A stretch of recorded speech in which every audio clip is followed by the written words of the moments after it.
You know how some days just hit you like a ton of bricks out of nowhere?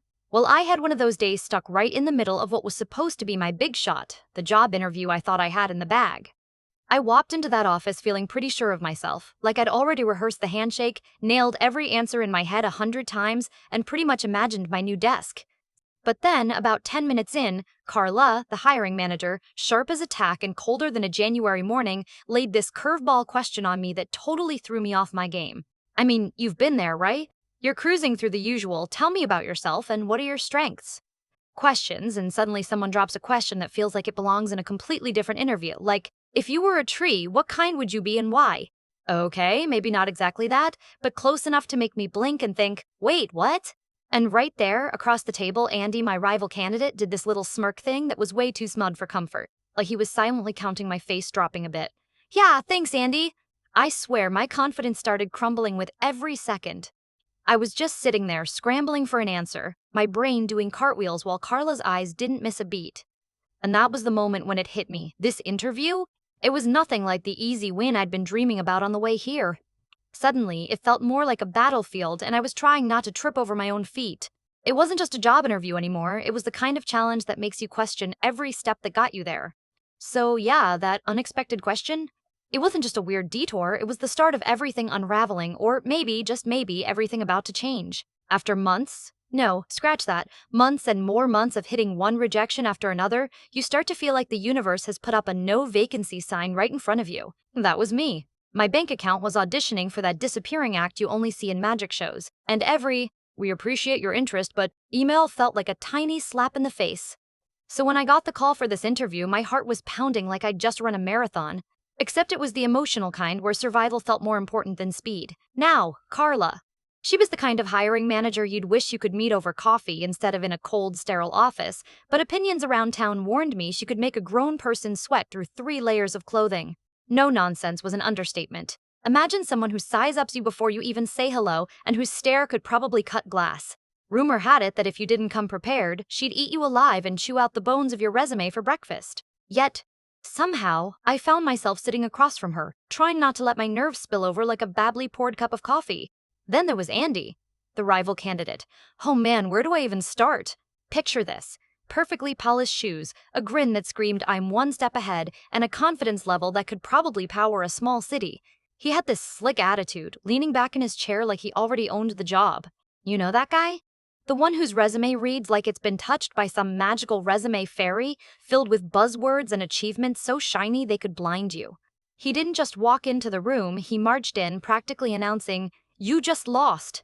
I won't lie, seeing him throw those sideways smirks my way made my stomach flip. But here's the thing.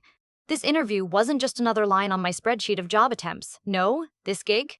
It was my golden ticket, the kind of role that could finally stop the constant cycle of almost but not quite, and maybe even restore a bit of faith in myself. It was hanging there, like a weight but also like hope wrapped up in a chance.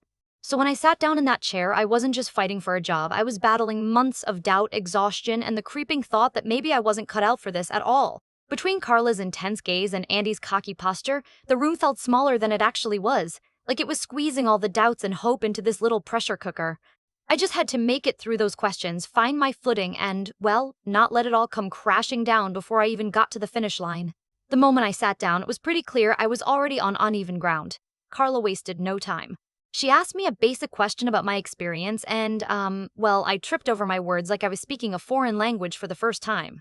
I stammered, paused more times than I care to admit, and probably sounded like I'd never seen the job description before. Meanwhile, Andy sat there perfectly poised, answering like he was reciting from a script written by a Hollywood writer. It was like watching a pro tennis player smash serves while I was fumbling just trying to hold the racket right. And just as I felt the chill creeping in, Carla leaned back and said something totally out of left field. Without skipping a beat, she asked me, if you had to describe the company's culture using a song, what would it be? Like, seriously? A song? What was I supposed to do with that? I mean, my mind immediately went to that cheesy pop tune I embarrassingly remember from college, but I knew that wouldn't fly here. So there I was, blinking hard, trying to dig deep for something that sounded thoughtful, but not weird, not dumb, and definitely not rehearsed. And yeah, Andy caught that moment too. He shot me one of those looks that said, dude, just give up. The kind where you're not sure if he was mocking me or genuinely amused. Meanwhile, Carla was watching me like a hawk, scanning for even the tiniest crack in my armor.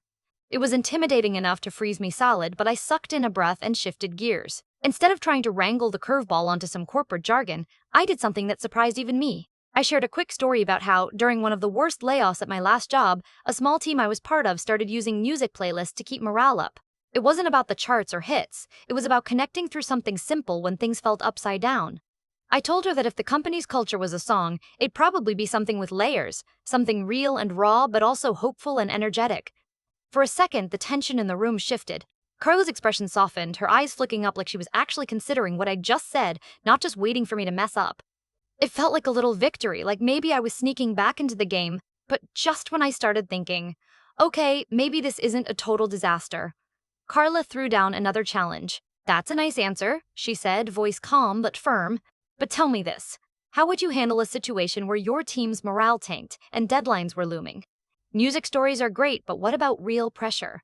And there it was again, the moment that made my chest tighten and my palms sweat. The stakes didn't just stay high, they got louder. Andy tilted his head ever so slightly, a predator's patience, knowing the spotlight was fully on me now. I swallowed hard, realizing this interview was far from a quick walk across the finish line. It was a real test, a gauntlet where every word counted, and if I wanted to stand out, I needed to dig deeper than rehearsed lines or polite answers. I had to be genuine, even if that made me vulnerable. Because right then, if I played it safe, I might as well have written myself out of the running. I took a moment, gathered whatever calm I could find, and answered as honestly as I could. I told Carla that yes, deadlines were crucial, but the morale of the team was what fueled those deadlines. If you lost that, you lost everything. So I'd step in, get everyone talking, not just about the work, but about what's going on under the surface. The frustrations, the pressures. I explained that in my experience, even a quick moment to acknowledge the stress can make people feel seen and grounded again. Then I'd work with the team to break down tasks into manageable parts and celebrate small wins to keep momentum and spirits up.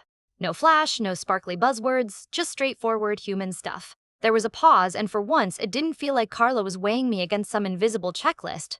Instead, she leaned back, and I caught a rare crack in her otherwise stone-cold demeanor. She nodded slowly and said, it's refreshing to hear that. I ask those offbeat questions because I want to see if someone understands what it really means to be part of a team, not just to tick boxes or spit out perfect answers, but to connect on a human level. Most people come in here thinking this is just about their skills or their resume, but it's not. It's about being real, being resilient, and showing you can handle the messiness that no job description talks about. That hit me unexpectedly hard. I had spent so long trying to be perfect during interviews, polishing every sentence, hiding every crack, and here was Carla, basically saying the opposite mattered more. Then came the big moment. Carla smiled, just a small, almost imperceptible curve of her lips, but it was enough. "We're offering you the job," she said. I'm not going to pretend I didn't let out a breath I was holding so long I didn't even realize it was there. For once, the endless cycle of rejection emails and bruised confidence felt like a distant echo rather than my present reality. And Andy? Well, he stayed polite, but the confidence smirk was gone. Walking out of that room, job in hand, I realized something way bigger than just this gig had happened. This whole experience taught me that interviews aren't just tests of how well you can recite your accomplishments or give textbook answers. They're moments to show who you really are, even when every nerve is screaming at you to hide behind a facade. Since that day, I've approached challenges differently, not by trying to be flawless, but by leaning into the parts of me that felt messy, uncertain, and real. Because that vulnerability, it's not a weakness. It's what makes you human and, in some way, indispensable. And whenever I find myself facing a tough situation now, whether it's a new job, a tricky conversation, or just a moment of self-doubt, I remember Carla's questions, that unexpected song question, and how being genuine was exactly what earned me a chance to start fresh. So yeah, maybe interviews don't have to be so terrifying after all. Sometimes they're just the beginning of figuring out how to be completely, unapologetically you.